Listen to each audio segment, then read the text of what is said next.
de gaucho malo, alzado y matrero. Una voz poética inconfundible. ¿Dónde está Fierro? ¿Dónde está Fierro? ¿Dónde está Fierro? El Martín Fierro es el texto más celebrado de la literatura argentina. Se trata de una historia contada en 2 poemas. El gaucho Martín Fierro es el relato de las desventuras de un gaucho maltratado por el Estado y perseguido por la ley. La vuelta de Martín Fierro es la segunda parte, en la que aquel gaucho rebelde vuelve a sus pagos ya amansado, dispuesto a ver si lo dejan trabajar. De la ida a la vuelta, el gaucho se mueve entre la rebeldía y la integración, entre la fuga y la adaptación.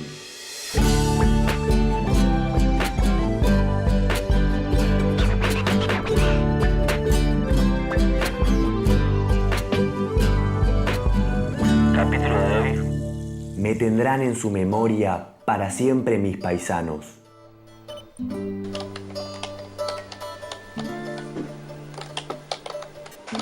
Desde hace más de un siglo, el Martín Fierro ha ayudado a construir la memoria común de los argentinos. Libro y personaje son parte de nuestra identidad.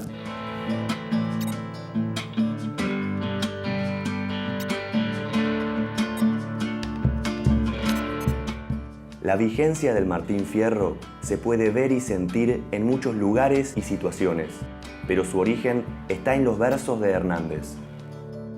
Un padre que da consejo más que padre es un amigo. Aquí me pongo a cantar al compás de la vihuela. Va cayendo gente al baile. Los hermanos se han unido. Esa es la ley primera. Y si entre ellos se pelean, los devoran los de afuera. Muy bien. Gracias. Hay muchos elementos locales que están presentes en el Martín Fierro. La pampa, los gauchos, la guitarra, el caballo. Todo un mundo que, si bien ya no es tan cotidiano, representa un universo que consideramos típicamente argentino. ¿Alguna vez se nos ocurre preguntarnos dónde encontramos lo típicamente argentino hoy y aquí? ¿En el dulce de leche? ¿En el asado? ¿En el tango? ¿En la figura de Maradona? ¿Está en esa picardía a la que le pusimos el nombre de viveza criolla? Yo creo que es lo que intenta definir la canción, justamente. Y intenta hacer una síntesis de cosas que nos pasa a los argentinos, con las cuales nos identificamos y que hacen un poco a nuestro ser. Y de repente te aparecen esas cosas, como decir, la calle más larga, la avenida más ancha del mundo, el río las minas más lindas. Y a la vez mezclado con mitos, ¿no? El gran colectivo, la Virome, el 6-0 Perú. Y también la tragedia. En un momento la canción llega como a esa zona. Podemos ser lo mejor como también lo peor, con la misma efusividad. Y atienda la relación que hace un gaucho perseguido, que padre y marido ha sido empeñoso y dirigente, y sin embargo la gente lo tiene por un bandido.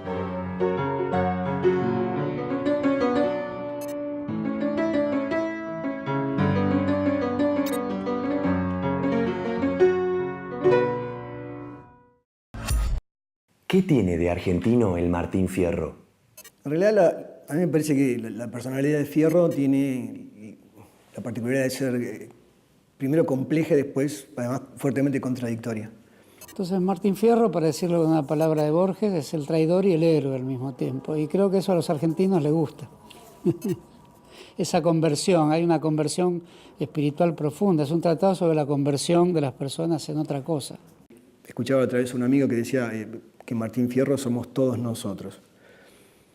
Y no tiene nada que ver con el carácter gauchesco, tiene que ver con el carácter de complejo y contradictorio que es el personaje, digamos, ¿no? Es un personaje que, por un lado, tiene una familia estructurada, convencional, es obediente en el trabajo, y luego reniega de aquello mismo y quiere ser un hombre libre y quiere recorrer la pampa sin que lo estén controlando. Y me parece que efectivamente, en ese sentido, Martín Fierro podemos seguir siendo nosotros.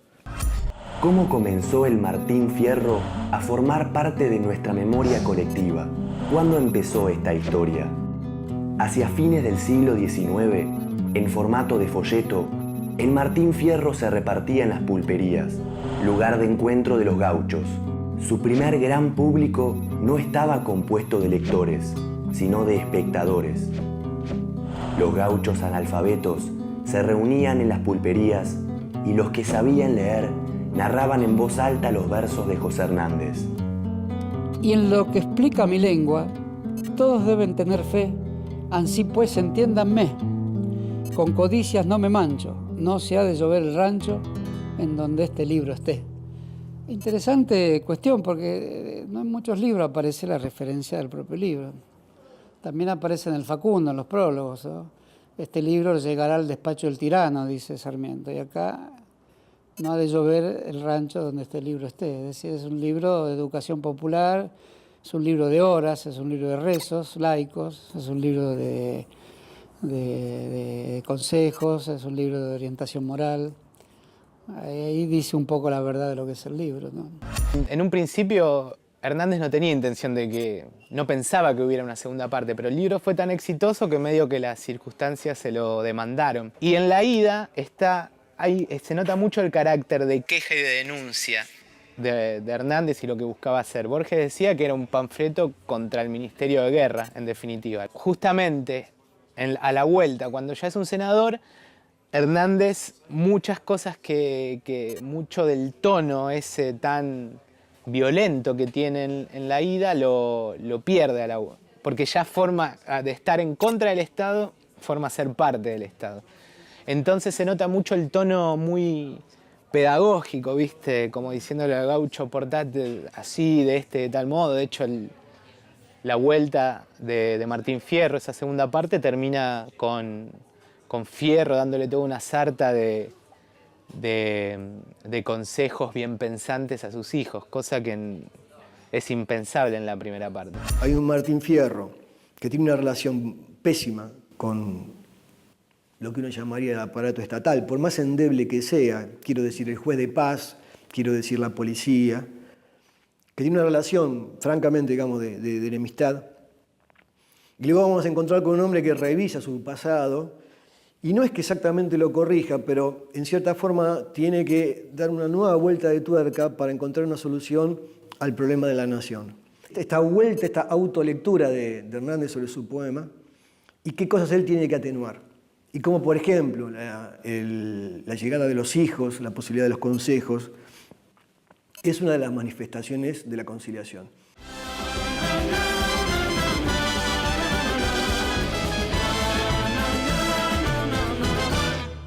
El Martín Fierro es también un modelo de denuncia social de los marginados y oprimidos. Al leer los primeros versos, ya se comprende su espíritu. Canta sus penas con un propósito muy claro, el de hacer justicia. Justicia, te busqué en la calle, te busqué en el diario, en la televisión, en las voces sordas de los tribunales. Justicia. Pero Martín Fierro es alguien que deserta y mata y consigue ser con esto entendido como un personaje profundo de la vida popular. Nadie hace la apología de un asesino y de un desertor necesariamente. Y sin embargo, si se la hace de Martín Fierro es porque es aquel personaje inocente, inocencia en sus actos, que comete los peores actos, que serían reprobables en el Código Penal, pero los comete porque es la ley la que lo persigue. Es una ley que en vez de ser tal, es la enemiga de los hombres justos. Por lo tanto, el hombre justo, al estar fuera de la ley, aun siendo un criminal, puede seguir siendo un hombre justo. En aquel entonces el gaucho no tenía la misma entidad que un ciudadano hecho y derecho, ¿no? Era un paria, necesario muchas veces, pero en definitiva era un paria. Y ya de entrada queda como su camino bastante determinado por esa no inclusión y esa condición, vuelvo a repetir, de paria. No te olvides del ayer, no te olvides del ayer. La imagen del gaucho es hoy un símbolo nacional, pero no siempre fue así. El gaucho, representado por Martín Fierro, era un personaje marginal que vivía fuera de la ley, no era un ejemplo para imitar. ¿Qué fue lo que cambió y cuándo ocurrió ese cambio? ¿Cómo un gaucho malo se convirtió en un ídolo de la Argentina? Si el gaucho hoy día es como un identificador, sobre todo puertas para afuera de lo que es un ser nacional, no es tanto para nosotros, me parece, pero sí para el extranjero. Yo trabajaba en una librería muy importante donde venían siempre turistas que se llevaban el Martín Fierro y lo compraban como una estampita, como una postal. Porque para afuera eso somos nosotros, ¿no? No es que seamos esencialmente gauchos, hay que entender que hubo una operación, una intención de alguna gente, de algunas instituciones porque eso sucediera. Si bien desde su aparición el Martín Fierro fue un éxito editorial, recién en 1910, durante los festejos del centenario de la Argentina, se convirtió en el gran poema nacional. Fue en ese año, y no antes, cuando el libro comenzó a editarse en forma masiva y a superar los prejuicios del lector culto. En sus conferencias dictadas en el Teatro Odeón de Buenos Aires, el poeta Leopoldo Lugones dijo que el libro de Hernández era el libro nacional de los argentinos. Fue un momento clave, el momento en el que el gaucho, antes mirado con recelo, se convirtió en un genuino representante del país. Estamos en el centenario, Lugones da las conferencias, se edita el libro y el Estado hace una operación de intervención muy interesante que es llevar el Martín Fierro a Poema de la Nación y llevarlo a la escuela pública. De tal manera, digamos, que, por ejemplo, los primeros hijos de inmigrantes empiezan a también apropiarse de ese libro que los compromete personalmente. Atención pido al silencio y silencio a la atención. Que voy en esta ocasión, si me ayuda la memoria, a mostrarles que a mi historia le faltaba lo mejor. De algún modo, el libro que supone algo lacerante en la conciencia de cualquiera que sea, va a seguir teniendo vigencia. Y de hecho, hay personas que siguen escribiendo sobre el Martín Fierro y que siguen combinando las estrofas de distintas maneras. En el año 2011, Oscar Fariña publicó El Guacho Martín Fierro, donde actualiza las quejas del gaucho en un lenguaje de cumbia villera. Era un cheto capital que nada se le entendía, que flor de papa tendría en la boca ese marciano. Lo único que repetía es que era palermitano. Era un gringo tan bozal que nada se le entendía. ¿Quién sabe de ande sería? Tal vez no fuera cristiano, pues lo único que decía es que era papolitano. ¿Dónde está Martín Fierro hoy? ¿Entre los males que lo rodean en el desierto o en los consejos de buena fe que nos brinda con su canto?